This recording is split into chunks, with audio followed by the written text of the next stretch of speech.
Hello everyone, welcome back to Rolling Solo. My name is Adam Smith, and I'm very excited today to be looking back at a board game very beloved in the solo community. This is an expansion on the table for This War of Mine, the board game, and the expansion is the second retail released expansion for it called Days of the Siege. This comes from Galacta. Now, this War of Mine originally landed on Kickstarter, where it was funded and had many stretch goals and additional modules to add into the game, truly giving you an extremely in-depth, very personal, very heavy, and very sobering message in terms of the hardships of this particular setting in which you find yourself in while playing this game. This is a game that will definitely leave you with questions in your mind on the choices that you made based on the things you needed, or maybe just the things you wanted. So without further ado, let's go ahead and flip this game over, take a look at the back of the box so you get an idea as to what's included in Days of the Siege,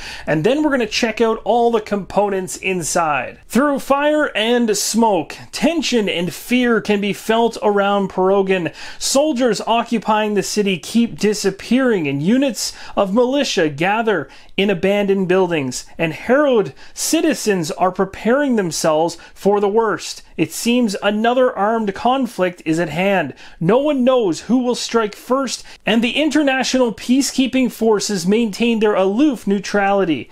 At the same time, more and more children are left without parents as people die of starvation and violence.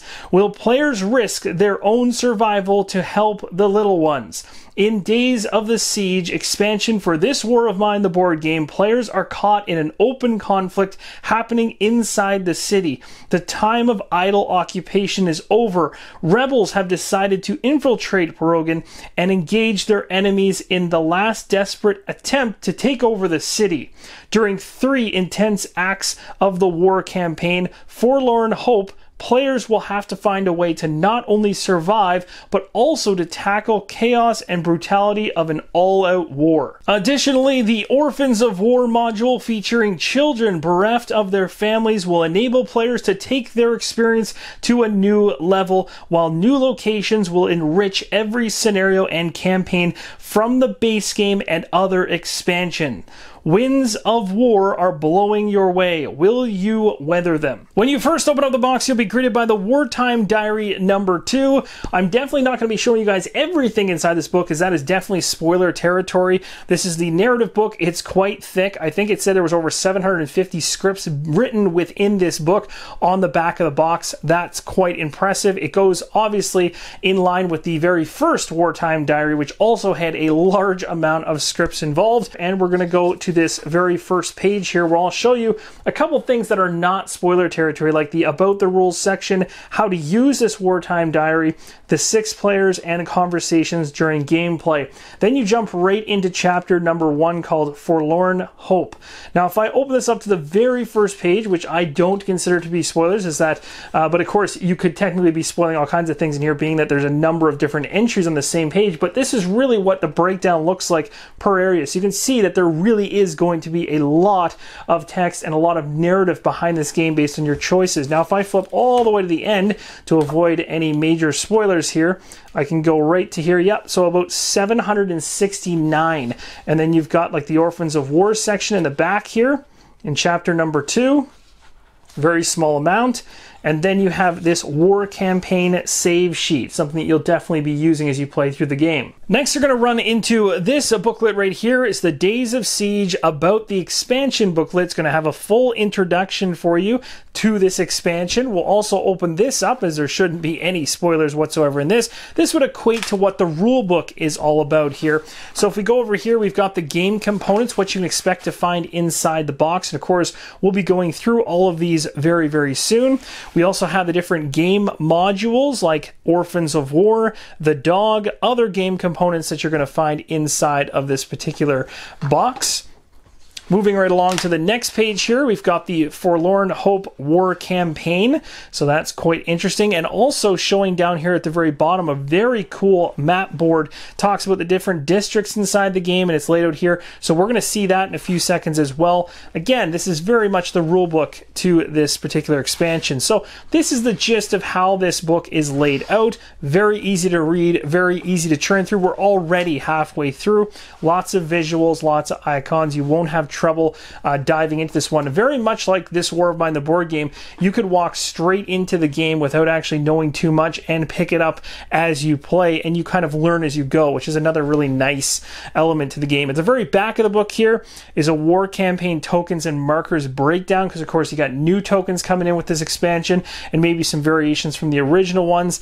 But yes, we've got things like fire tokens, rune tokens, engagement tokens, script, story. Of course, some of these are going to be exactly the same as the original game and other expansions, but additions and changes here would all be laid out. The next thing you're going to find inside the game is, of course, all the acts that are based on this campaign that come from this expansion. So we have act number 1, home. It's got your setup changes here. It's got your drawing of your characters, your starting fittings, your starting stuff, scenario special cards, the list of additional act 1 items, all that good stuff for getting going with act number 2. Flipping it over to the side, it literally spoils essentially a little bit of act number 1. I don't mind showing this side of this sheet because it's the very first one you'd be diving into, but I won't be showing the back of the other ones as you'll want to explore them on your own. But this gives you a good idea as to the layout of these particular cards. And we've got Act 2A. So of course, maybe based on how things go in that first act, things are going to change for you.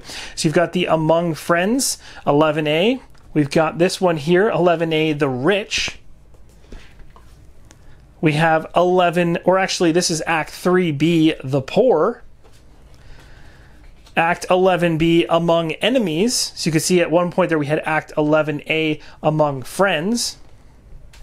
So that goes through all of those sheets, and now we move into what appears to be exactly a reference that we found on the booklet itself. So this is really nice because you can just have this instead of having the book. And on the opposite side, you got a war campaign reference sheet talking about the morning, the day actions, dusk, evening, scavenging, night, raid, dawn. So again, a nice high-level overview of how to flow through this game. And just as we saw moments ago, the reference card about the tokens and markers, here are the actual tokens themselves. So again, you've got things like the media coverage token up here. We've got obvious fire tokens over here, and completion tokens, exploration tokens, so many different ones.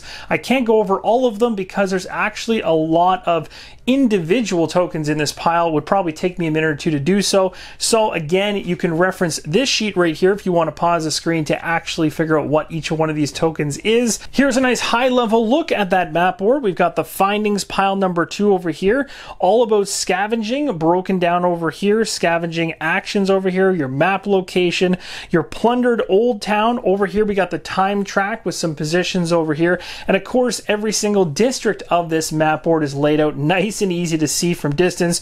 The church, military outpost, mall, plundered old town, stadium, port, hospital, main station, airport, and lastly the factory. Now we're down to the very bottom of the box here. You can see there's inserts for everything. If you wish to store this stuff inside this expansion, you can also technically try to merge this into one of the other expansions or the base box if you can make it fit.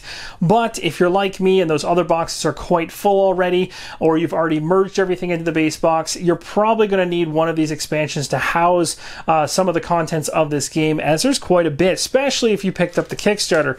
The next thing we're going to talk about is what I just grabbed just now, and that is the miniatures. There are 4 soldier miniatures inside the game, and they're all very nice sculpts. I'll go ahead and just flip one around so you can see the back side of one as well. There are also 2 orphans in the side of this game here. 2 different sculpts for those as well. Go ahead and rotate those so you can see them from each side.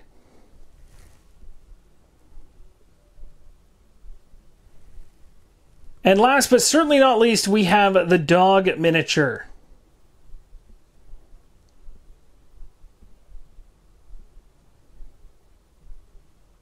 The game includes 6 bases with 3 different colors. Now let's check out one of the 2 decks of cards that come inside the box. I'll show you the back of some of these cards to start off. We got residents, night raids, ending event cards, all specific to number 3, it seems, special events. starting events, act objective cards, ending events, all the way through. So basically that's pretty much the rhyme and reason throughout these backs of the cards. Now I'll show you a couple of the front as well. Again, this could be considered spoiler territory. It's really hard not to put my thumb over top of some of this stuff, but I'll do my best. Again, you may not want to see these. So if you don't want to see anything further, feel free to skip past this, but I'm not showing them for far too long that you probably will remember anyway. This gives you a good idea as to what you can expect on the back side of some of them. And that's pretty much it. So got some cards here that have some interesting spots here, potentially based on your choices. That's kind of cool. All right, so basically we'll just skip through the rest because, again, I really don't want to spoil this for you guys, but I do want to give you a gist understanding of what they look like. So that's essentially what these cards have for you in this deck. Once we get to the very, very back here, we're talking about which ones here. This is the Major card, the Resonance card, and the Night Raid cards. So if you want to see those for the fun of it, you can go ahead and pause the screen again if you really want to see them, so I'm not spoiling anything for you guys. There you go. The second and final deck of cards inside the game starts off with Angus, a war correspondent, and we continue on through. We've got what appears to be a rebel officer. We have an orphanage headquarters, smuggler. Then, of course, I'm just reading off what these individuals are tied to. Forlorn Hope card here, squad support card, exploration card, war fate cards, a bunch of those, all in the same shade. Location cards, a whole bunch of those. Wonder if they're all locations. There we go. Got some special locations in there in the back. The dog, this is probably worth pausing and taking a read because, again, the dog was one of the major miniatures inside the game. Kid actions. It's got some cards related to the kids. Looks pretty cold. Make some toys here. Build a bike, prepare a kid's room, build a magic room. Oh, that's pretty nice. You got things that are basically going to appeal to kids that are not in the greatest situation right now. Orphans, or orphan cards, I should say. Flipping them over, I'll show you the backs really quick here again. I don't know if this stuff is going to get into spoiler territory, so again, if you want to run away from this stuff, I'm not going to dwell on it too long. Just enough so you can see some of the cards quite quickly. And feel free to skip past if you don't want to be spoiled. Do apologize for where my finger happens to land while doing this, because it's impossible to avoid potential spoilers with this kind of thing when you're showing off the card decks, but I don't think most people are going to be able to remember what I'm riffing through here at a quick pace anyway, but it's pretty cool just to see all the different location cards, the Rune Cafe, semi-detached house, cottage, airport, port, stadium, so many different things to check out there. These cards right here are considered the War Fate cards, if you were curious. Soldier Patrol. The Dawn phase for all 3 acts. The other side of those character cards. And that's about it. And that's going to wrap up this in-depth look at This War of Mine, the board game expansion number 2 going to retail, called Days of the Siege. I really hope this helps you make an informed decision on whether or not this is an expansion you would like to pick up and add into the base game of This War of Mine. Thank you guys so much for watching, and as always, keep on rolling solo.